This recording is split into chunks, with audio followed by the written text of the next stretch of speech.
Hallelujah. मुझे सुनने वाले हर एक को जल्द आने वाले यीशु मसीह के नाम में आप सभी को प्रेम भरा सलाम। मैं आशा करता हूँ आप सभी दिन प्रतिदिन लगातार यीशु मसीह में बढ़ते जा रहे हैं। तो आइए मेरे प्रियो, हम जल्दी से वचन की ओर बढ़ेंगे और वचन में जाने से पहले अपनी अपनी आंखों को बंद करें और परमेश्वर से प्रार्थना करें। प्यार प्रभु जी राज, धन्यवाद परमेश्वर इस सुंदर समय के लिए। यीशु मसीह, हम तेरे नाम को ऊंचा उठाते हैं, तेरी स्तुति प्रशंसा हम करते हैं परमेश्वर। हमारे मध्य में राजा केवल तेरा ही नाम ऊंचा होने पाए। प्यार प्रभु जी, तूने हमें यह जो सौभाग्य दिया परमेश्वर, तेरे वचनों से मनन करने के लिए धन्यवाद प्रभु जी। होने दे तू हमारी आत्मिक आंखों को खोल परमेश्वर, ताकि हम तुझ में और भी आगे बढ़ते जाने पाए। प्रभु जी, वचन के जरिए तू हमसे बातें कर। आगे के समय को तेरे हाथ में देते हुए यह प्रार्थना यीशु के नाम से मांगता हूँ, आमीन। मेरे प्रियो, आज का जो मेरा विषय है वह इस प्रकार से है कि यीशु बिन मैं कुछ भी नहीं, या फिर यीशु के बिना मैं अधूरा हूँ। मेरे प्रियो, एक मसीही व्यक्ति जो इस पृथ्वी में यीशु मसीह के नक्शे कदमों में अपना जीवन बिताता है, उस मनुष्य को कुलूसियों अध्याय 3 आयत 17 के अनुसार हर एक करनी, हर एक कार्य वचन से हो या काम से हो, जो कुछ भी वह करे प्रभु यीशु मसीह के नाम से करे और उसके द्वारा पिता को धन्यवाद करे।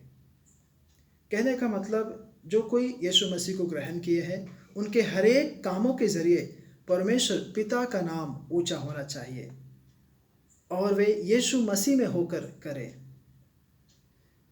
यदि आप इन आयतों को और भी गौर से पढ़ेंगे या फिर ध्यान देंगे, तो आप जो कुछ भी करते हैं या कहते हैं, आप उसे यीशु के प्रतिनिधि के रूप में करते हैं। इसका अर्थ यह है कि आपके दैनिक जीवन के हर एक पहलू और गतिविधि में यीशु के लिए सम्मान और आदर लाना है। एक ईसाई या यीशु के चेले या अनुयायी होने के रूप में आप हर समय यीशु मसीह का प्रतिनिधित्व करते हैं इस पृथ्वी में। जहाँ भी कहीं आप जाते हैं, आप जहाँ कहीं भी कहते हैं, आप जो कुछ भी करते हैं, जब लोग आपको देखते हैं, क्या उन बातों के जरिए वे परमेश्वर यीशु मसीह के बारे में उनकी क्या धारणा है, वे क्या सोचते हैं? मसीह को सम्मान देने के लिए आप अपने जीवन में क्या बदलाव लाएंगे? मेरे प्रियो, एक छोटा सा उदाहरण मैं बताना चाहूँगा। 2 दोस्त थे, उनमें से एक दोस्त मसीही था और एक दोस्त मसीही नहीं था, या फिर यीशु मसीह को से अनजान था, लेकिन उसे मालूम था कि यह व्यक्ति यीशु मसीह के नक्शे कदमों में, यीशु मसीह के आज्ञाओं में उसके अनुसार चलता है। तो उस दोस्त ने पूछा कि आप क्यों रोज़ चर्च जाते हो, आपको वहाँ पर जाने से क्या मिलता है? तो उस भाई ने बहुत ही प्यार से मुस्कुराते हुए कहा, भाई, मैं चर्च में जाता हूँ तो मुझे कुछ मिलता नहीं, लेकिन वहाँ पर जाने से मेरा जो पहले का पुराना स्वभाव था, मैं जैसा पहले था, मेरे जीवन में अंदर बदलाव आया। पहले मैं बुरा सोचता था, बुरा विचार करता था, गाली देता था, झगड़ा करता था, मारपीट, गुस्सा, ये सब करता था, लेकिन वहाँ पर जाने से ये सब मेरा चला गया है और मैं अभी सुख में हूँ। मेरे प्रियो, क्या हम भी अपने जीवन में बदलाव लाते हैं या अभी भी हम जैसे थे वैसे के वैसे ही हैं? मेरे प्रियो, गलातियों 2:20 के अनुसार वचन इस प्रकार से कहता है, मैं मसीह के साथ क्रूस पर चढ़ाया गया हूँ। अब मैं जीवित न रहा, पर यीशु मुझ में जीवित है और मैं शरीर में अब जो जीवित हूँ तो केवल उस विश्वास से जीवित हूँ जो परमेश्वर के पुत्र पर है, जिसने मुझसे प्रेम किया और मेरे लिए अपने आप को दे दिया। मेरे प्रियो, इस वचन को यदि आप और भी गहराई में मनन करेंगे, हमने ऊपर पढ़ा कि पौलुस बहुत स्पष्ट रूप से कहते हैं, मैं मसीह के साथ क्रूस पर चढ़ाया गया हूँ। मेरे प्रियो, इन वचनों के अनुसार मसीह के साथ हमारे पुराने स्वयं को, हमारे स्वभाव को हम कैसे उस क्रूस पर चढ़ा सकते हैं। कानूनी रूप से परमेश्वर हमें देखता है कि हम मसीह के साथ मर गए थे, क्योंकि हमारे पाप उसके साथ मारे गए।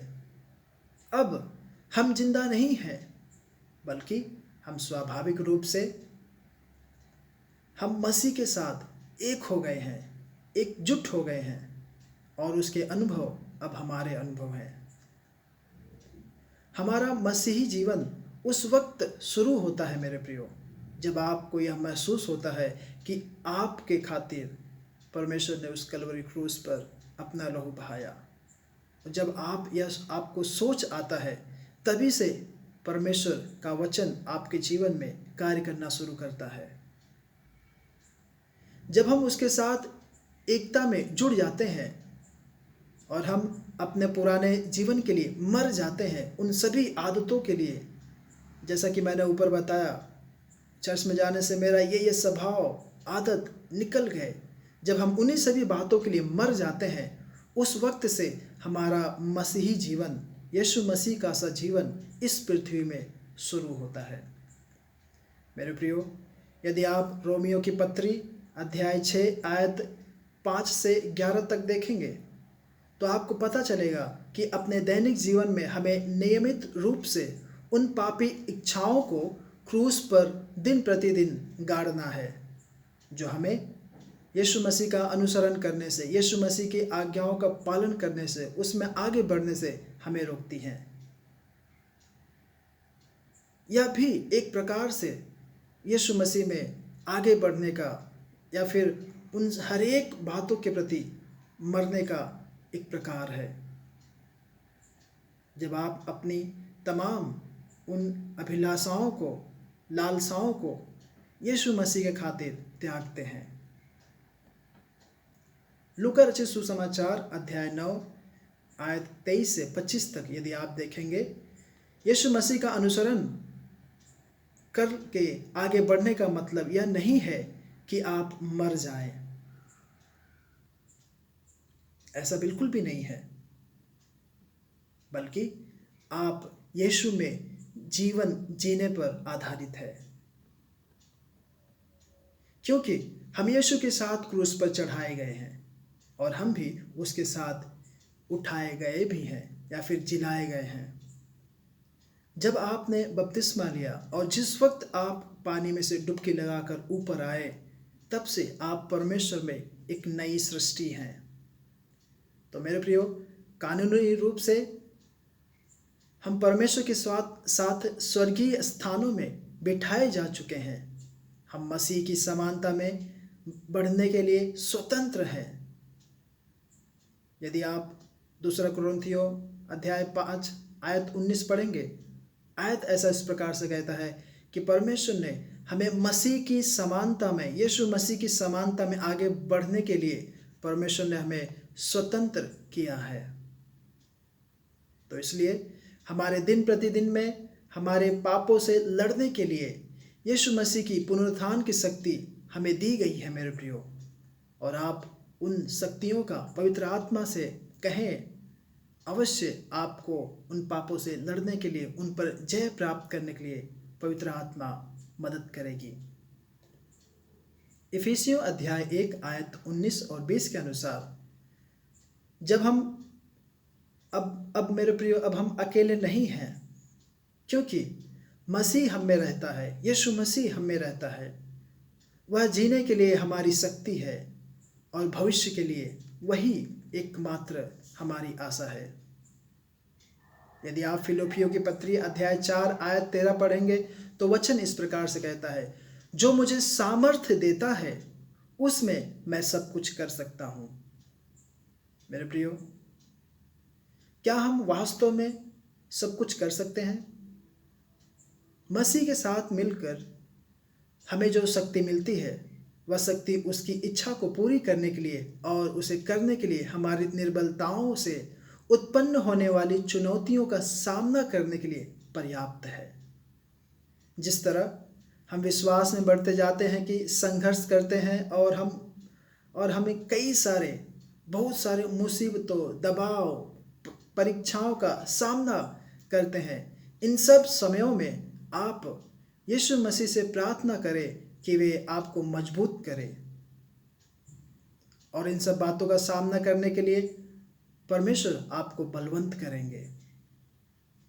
जब आप अपनी असहाय निर्बल अवस्था को परमेश्वर के हाथों में सौंप देते हैं, या हर एक बातों के लिए आप उस पर निर्भर हो जाते हैं या फिर निर्भर रहते हैं, परमेश्वर का चेहरा देखते रहते हैं, ऐसे समय में परमेश्वर आपकी निर्बलता में सामर्थ्य दिखाता है।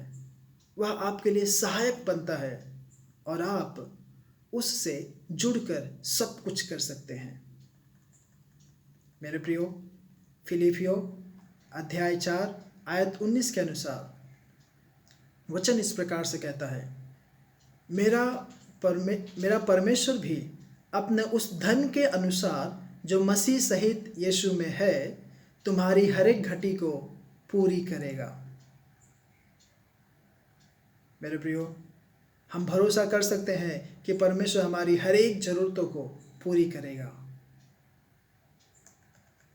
पृथ्वी पर हमें जीवन जीने के लिए और भक्ति के लिए जो कुछ भी हमें चाहिए, परमेश्वर ने हमारी हर एक ज़रूरतों को पूरा करने के लिए पहले से ही वो सब दे दिया है।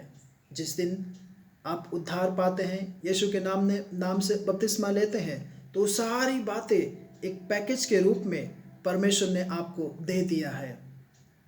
तो मेरे प्रियो, अब आपको उन सभी बातों के पीछे भागने की ज़रूरत नहीं, या फिर आप सोचेंगे कि मैं क्या खाऊंगा, मैं क्या पीऊंगा, मैं कैसे क्या रहूंगा, तो उन सब आशीषों के पीछे आपको भागने की ज़रूरत नहीं, बल्कि आप उस परमेश्वर के पीछे भागें, तब ये सारी आशीषें आपके पीछे भागेंगे।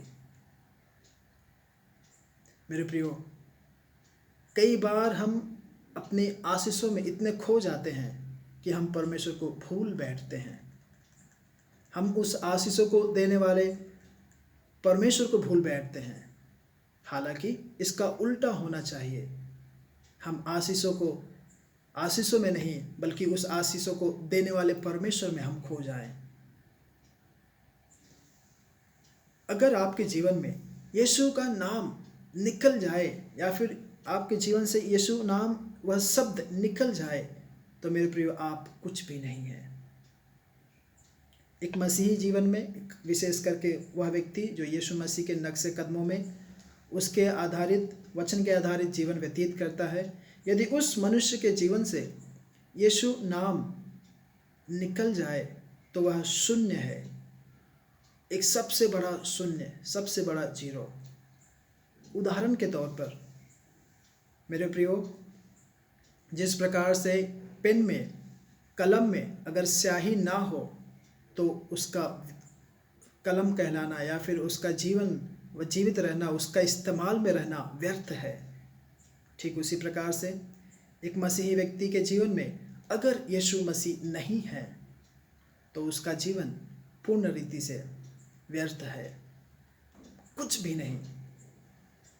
यदि आप मत्ती रचित सुसमाचार पढ़ेंगे, अध्याय 21 पढ़ेंगे, वहाँ पर हम देखते हैं कि परमेश्वर ने एक छोटे से गधी के बच्चे को इस्तेमाल किया।